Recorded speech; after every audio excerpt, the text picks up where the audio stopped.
Hello students, अपनी next video में अब हम स्लोप्स के बारे में पढ़ेंगे। तो हम पहला स्लोप बताने जा रहे हैं पोजीशन टाइम ग्राफ का। तो मैंने यहाँ एक पोजीशन टाइम ग्राफ ड्रॉ किया हुआ है, जिसमें मेरे पास ये एक ग्राफ बना रखा है किसी ऑब्जेक्ट के मोशन के लिए। इस ग्राफ के ऊपर मैंने कोई दो पॉइंट्स कंसिडर किए, point A and point B. Point A की प्रोजेक्शन टाइम एक्सिस पे और पोजीशन एक्सिस पे मैंने यहाँ नोट कर ली है। पोजीशन एक्सिस पे इसने कितनी डिस्टेंस ट्रैवल किया हुआ है, कितना डिस्प्लेसमेंट x1, कितने टाइम में, t1 टाइम में। पॉइंट बी की बात करें तो पॉइंट बी ने t2 टाइम में कितना डिस्प्लेसमेंट कवर किया हुआ है, x2। Okay, so A B point से मैंने एक इस तरह से लाइन ड्रॉ करके, दो लाइन्स ड्रॉ करके मैंने एक ट्रायंगल बना ली है, जो कि स्ट्रेट लाइन के लिए भी एप्लीकेबल है। ये स्ट्रेट लाइन क्या है यहाँ पे, स्लोप। तो मैंने ऊपर लिख ही रखा है इस वीडियो में कि slope of position time graph gives velocity. So let's calculate slope. हमें पता है कि एक स्ट्रेट लाइन का जो स्लोप है वो टेंजेंट थीटा से निकलता है। Okay, tangent theta. इस ट्रायंगल में अगर मैं टेंजेंट थीटा की बात करूं, that means perpendicular upon base, so it's BC upon AC। तो मेरा प्राइम टारगेट यही होगा कि मैं BC और AC को फाइंड आउट करूं। तो पहले BC को फाइंड आउट करते हैं। BC, अब BC किसके इक्वल है, B1 A1 के इक्वल है।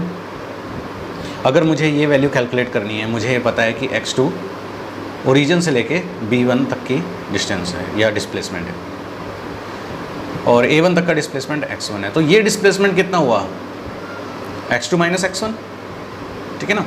सपोज करो ये वैल्यू 50 है, ये वैल्यू 20 है, तो ये कितनी हुई, 30 हुई ना। 50 माइनस 20 30। सो B1 A1 की वैल्यू x2 माइनस x1, ये देखिए। अब मुझे यहाँ बेस निकालना है, इस ट्रायंगल का AC निकालना है। AC निकालने के लिए वो किसके इक्वल है, A2 B2 के इक्वल। और ये वैल्यू कैसे कैलकुलेट होगी, A2 का टाइम T1 है और B2 तक का टाइम T2 है। सो मुझे T2 में से T1 माइनस करके A2 B2 मिल जाएगा। सो जैसा कि मैंने बोला था कि हमें क्या निकालना है, टेंजेंट का formula BC upon AC। BC की वैल्यू मैं ऑलरेडी निकाल चुका हूँ, x2 minus x1 T2 minus T1। x2 minus x1 क्या है, चेंज इन पोजीशन या चेंज इन डिस्प्लेसमेंट, और T2 माइनस T1 क्या है, चेंज इन टाइम। और इन दोनों की रेशो, यानी कि change in displacement upon change in time क्या होता है, वेलोसिटी। तो हमें टेंजेंट थीटा से क्या कैलकुलेशन मिली, वेलोसिटी। ओके, तो slope of graph of position time gives us velocity। अब सिमिलरली अब हम velocity टाइम ग्राफ का स्लोप पढ़ लेते हैं। सो slope of velocity time graph gives acceleration। यहाँ मैंने एक ग्राफ बनाया है जिसमें टाइम एक्सिस x एक्सिस पे है और जो velocity की वैल्यू है वो y एक्सिस पे है। ओके, सो यहाँ एक मोशन दिखाया है एक स्ट्रेट लाइन के जरिए। इस पे भी मैंने दो पॉइंट कंसिडर किए, point A and point B। तो पॉइंट A के प्रोजेक्शन टाइम एक्सिस पे और वेलोसिटी एक्सिस पे मैंने नोट कर लिए हैं।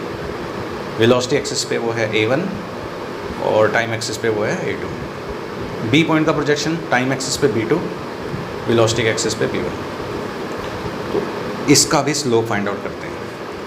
अब स्लोप के लिए इस ट्रायंगल का मुझे क्या चाहिए, perpendicular upon base, BC upon AC। BC की वैल्यू अगेन, ये B1 तक की वैल्यू V2 है, ये वैल्यू V1, ठीक है। सो BC की वैल्यू क्या आएगी, V2 माइनस V1, और AC की वैल्यू T2 माइनस T1। मैंने इन दोनों का रेशियो निकाला टेंजेंट से, BC अपॉन AC, इस तरह से। ये है चेंज इन वेलोसिटी, ये है change in time. And change in velocity upon change in time acceleration होता है। तो मैंने क्या निकाला था, मैंने स्लोप निकाला था इस डायग्राम का, इस ग्राफ का, जो मुझे क्या बता रहा है, एक्सेलरेशन, ठीक है। आने वाली वीडियोस में हम कुछ न्यूमेरिकल्स करेंगे जिससे आपको और इस कंसेप्ट की क्लियरेंस हो जाएगी। तो इसका मतलब यहाँ से ये साफ है कि वेलोसिटी टाइम ग्राफ का स्लोप हमें क्या बताता है, एक्सेलरेशन।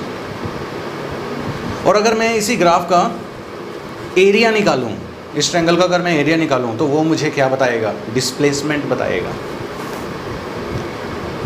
मैंने यहाँ नेक्स्ट लाइन में लिखा भी है, आप यहाँ देख सकते हैं, area of velocity time graph always gives displacement. चाहे वो मोशन कैसा ही हो, यूनिफॉर्म हो, नॉन यूनिफॉर्म हो, कैसा भी हो। तो मेरे पास यहाँ वेलोसिटी टाइम ग्राफ में एक सिचुएशन है यहाँ, और कांस्टेंट वेलोसिटी की सिचुएशन है, इसमें एक्सेलेरेशन नहीं है। आप देख रहे हैं कि स्टार्टिंग में इसकी वेलोसिटी, जब टाइम स्टार्ट किया हमने, v थी, कुछ देर के बाद भी इसकी वेलोसिटी v ही रही। इसका मतलब ये वेलोसिटी बढ़ नहीं रही। तो मैंने इस लाइन के ऊपर 2 पॉइंट्स कंसिडर किए, point A and point B. Point A का प्रोजेक्शन टाइम एक्सिस पे a1 है और पॉइंट बी का प्रोजेक्शन टाइम एक्सिस पे b1 है। तो इनके टाइम भी मैंने यहाँ पे नोट किया। अगर मैं इस शेडेड एरिया का शेडेड पोर्शन का एरिया निकाल लेता हूँ, which is a1 into a1 b1, value of a1 कितनी है v, value of a1 b1 कितनी है t2 minus t1, velocity into time displacement होता है। तो मुझे वेलोसिटी टाइम ग्राफ का एरिया क्या बता रहा है, डिस्प्लेसमेंट। और अगर मैं इसका स्लोप निकालता तो वो मुझे क्या बताता, एक्सेलरेशन। अब अगर इसका स्लोप होगा क्या, नहीं, इसका तो थीटा ही 0 है और tan 0 0। तो जब तक लाइन हमारी इस तरह से टेढ़ी होनी स्टार्ट ना हो तब तक उसका एक्सेलरेशन नहीं होता। ओके, सो इसके बाद अब हम काइनेमेटिक्स की कुछ इक्वेशन ऑफ मोशंस की डेरिवेशंस करेंगे वेलोसिटी टाइम ग्राफ से अपनी नेक्स्ट वीडियो में। थैंक्स।